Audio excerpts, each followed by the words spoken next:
Hey everyone, it's me, Spring, the fiber enthusiast. And yeah, here's one of those random videos that are going. So a little while back, my friend Rachel had brought me some yarn from her grandmother's stash after her grandmother passed away. This yarn has been sitting around for a very long time. A lot of it is more of what we would call nowadays vintage yarn. Wind tuck, some old red heart. Most of everything in here is wind tuck. There is others. Karen Dazzler is over here as well. I have these she picked out and threw in the bag specifically for me because I have other yarn that goes with this. Same brand. But also there's greens and more creams and whites in this box. So for now, what I did, and I kind of wanted to go just briefly over what I'm up to today.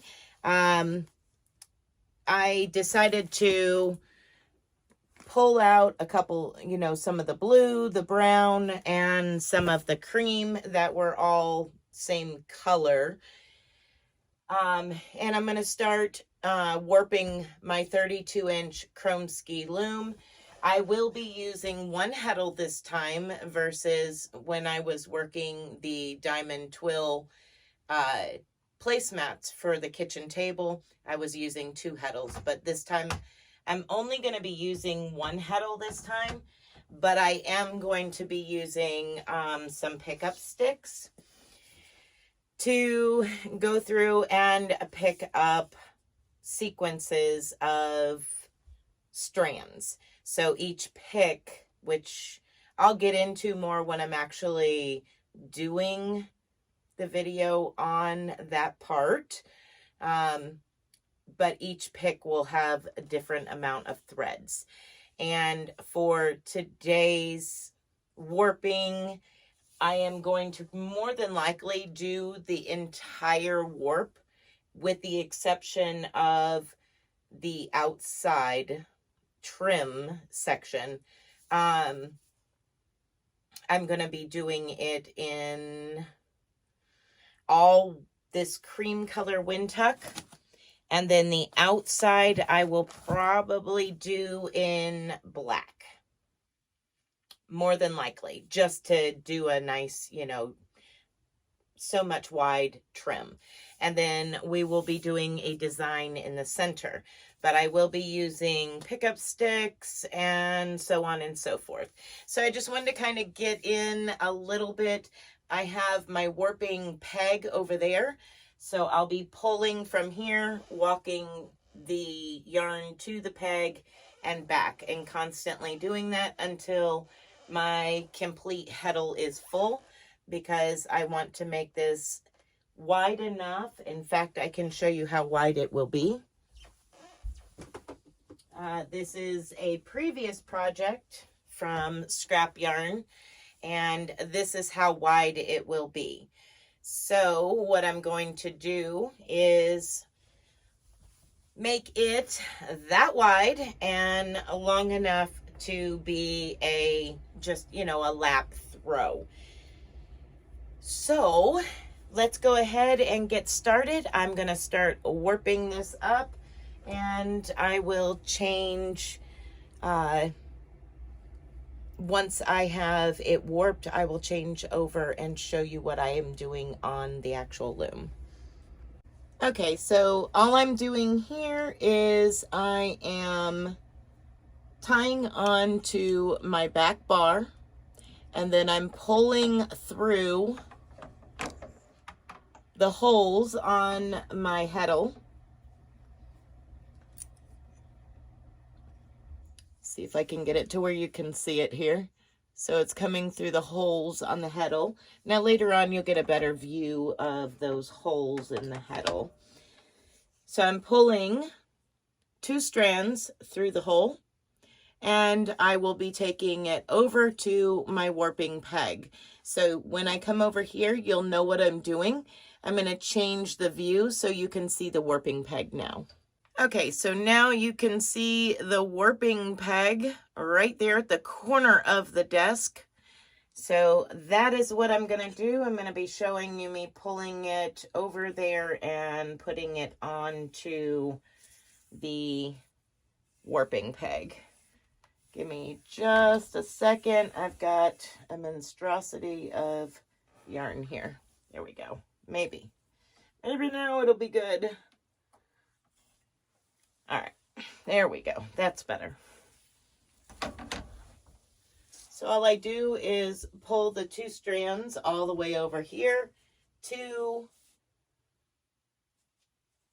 make sure it's not twisted, to my warping peg, and then wrap it around my warping peg, walk back up, and let's go with the next warp. Same thing, I'm pulling through the hole on the heddle, 2 strands, and walking over to my warping peg. Wrapping it around, walking back up, and repeating all the way across the whole heddle. Once I have reached the end, I will come back and show you what I'm up to next. Okay, so I have all of my warp threads on, and the next step is to move it back onto this back beam here, this back bar, and keep the tension by pulling on it as I go, as well as adding these, it's just parchment paper, and what it does is it helps keep even tension and not allow what happens if you don't use something like that.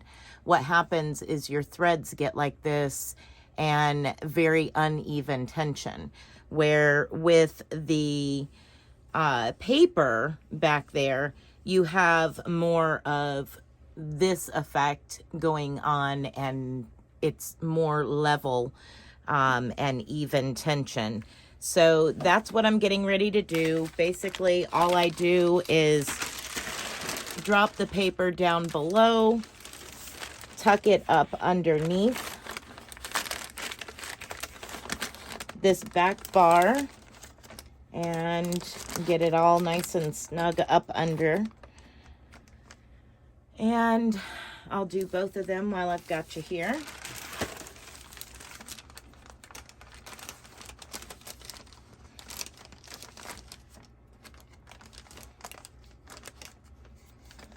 And then what I'll do is start winding up onto that paper, which is just turning this in cog. And I'll wind up just a little bit, and then I'll come back through and give a tug on all of the strands all the way across the entire loom. And then I will wind some more. Make sure everything's nice and straight. So once again, I will be winding some more up, and then just simply giving a nice little tug on everything to kind of pull some of the excess slack out. But I'll keep winding and tugging. And I'll just keep doing this until I actually have it all the way up to a point where I start the next step. So I'm going to keep working on this and getting it to the point. I've got quite a bit here I need to get on the back beam. And once I've done that, I will be back. Okay, so now that it is completely on the back tension bar, through the heddle, we're all warped, except now we need to finish warping our heddle here. So what we have is 2 threads coming through each of the holes. Now what we have to do is cut the loop that was placed by warping it and putting it on the warping peg. Now we have to cut the loop, pull one strand out, and place one strand into the slot next to the hole that it's coming through. Now I'm going to adjust the camera so you can see me do that.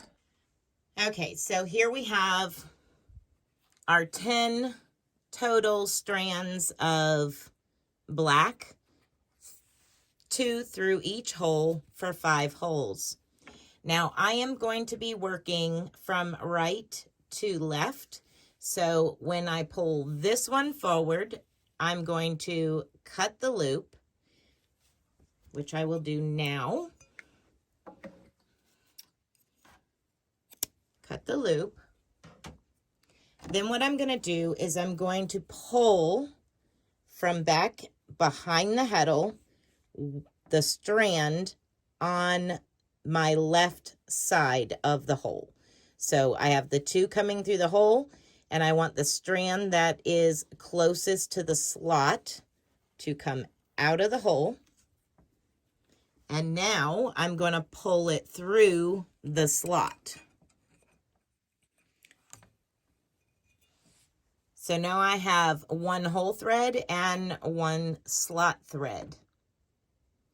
That is the process all the way to the other end. So that is what I will be up to for a while. As you see, there is a lot of strands here. I need to pull one out and move it over, pull it through the slot. Pull one out, move it over, and so on and so forth, all the way to the very end. Once I have reached the end, I will show you the next step. Okay, so the last step in this process is to tie all of these to the apron rod. And I do it a couple of ways. It depends on the situation. Sometimes I'll take groups of 5, which I have it all set up in groups of 5 until the very end, where I only have 3.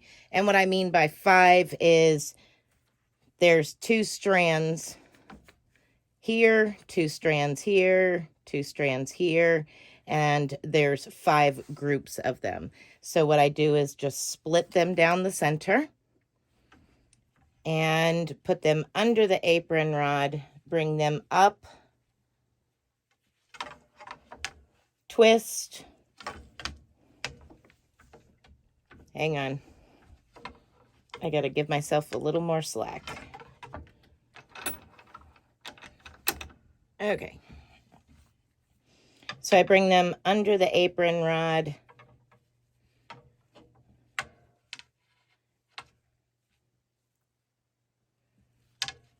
Let's see if I can get it. Cross them underneath.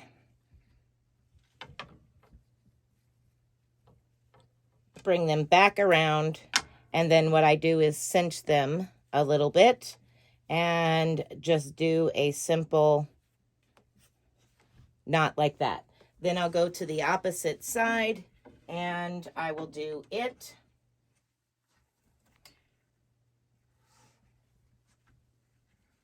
Just to kind of even things out on the playing field here.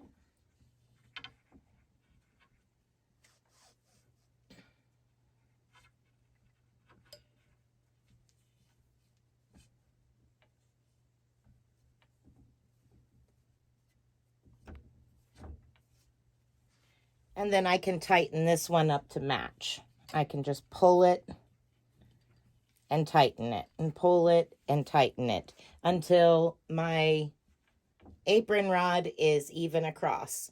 Then the next step is I'm just going to work all the way across, doing one on this side, one on that side, one on this side, one on that side, just to keep things nice and even, and it doesn't pull it too much out of whack.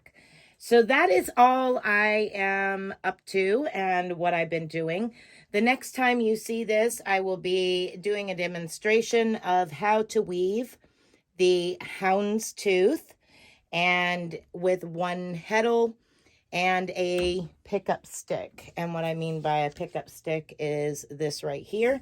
And what you do is you go through picking up the different threads for what's called a pick, each pick. Each time you pass your shuttle through, or